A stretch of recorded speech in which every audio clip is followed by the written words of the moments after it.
এই দেখো এরা দুই বোনের কাণ্ড দেখো। যাও দেখি উঠতে পারো নি। আমরা এসেছি মাছ ধরতে আর সাঁতার কাটতে। চলো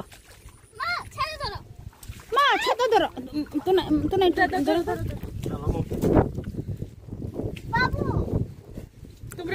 আম খেতে খেতে তোমার বাতি দিলে তুলো ফেলে দেবো উল্লে।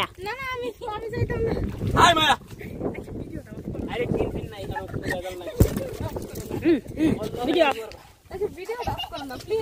Video off off video off. আমি আমার এসরা তুলে দেবো। হাতে ব্যথা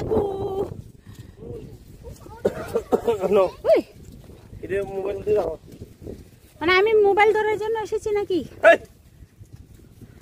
এই ধরো মোবাইল সাথে দিয়ে রাখো। কি অবস্থা এটা কি মন দেখাইতেছে।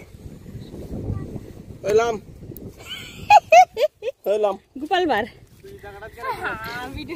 কাম মায়া নাম মায়া নাম তুই তো নামো না দেখতাম কুদরা দাও দল কবি রাতে কো আমি নামু এই এই ফলে ফলে এই বোয়াল মাছ ধরে নিয়েছে। বোয়াল মাছ আস্তে পড়বা পড়বা। ভিডিও অফ করছি ভিডিও অফ করছি। আজকে আমাদের 7 নম্বর দিন। আজকে সাঁতার কাটা শেষ। এখন আমরা চলে যাচ্ছি বাড়িতে। আর আমাদের মাঠে প্রচুর জল। তো মাঠে রাতের বেলা অনেক মানুষে মাছ ধরেছে আর আমাদের পুকুর পাড়ে মাছ ধরেছে। আমি আমার একটা ছোট্ট ভিডিওতে দেখিয়েছি।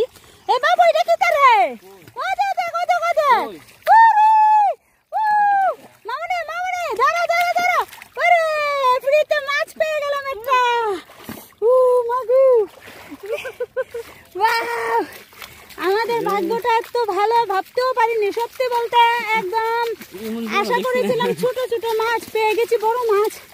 কারণ ট্যাংরা মাছ ছাড়া মাঠে আর কিছু পাওয়া যায় না। এর মধ্যে এত বড় মাছ কার পুকুর জানি রে ডুবছে। কার পুকুর জানি ডুবছে ভগবান জানে।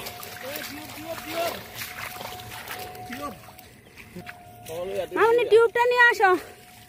এত বড় মাছ একটা ভালোই হয়েছে। আজকে আমরা বেশি বড় মাছ পেয়েছি। এরকম মাছ খুব কমই উঠে জালে। কারণ বাড়িতে চলো।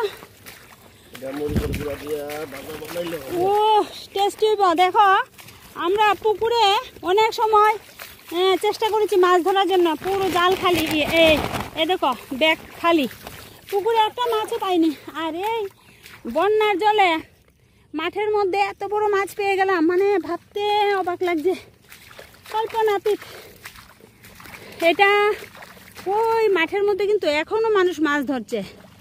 এই যে মাঠের মধ্যে এখনো মানুষ মাছ ধরছে। কিন্তু এত বড় মাছ কোথা থেকে আসলো রে? কার জানি পুকুর ডুবেছে।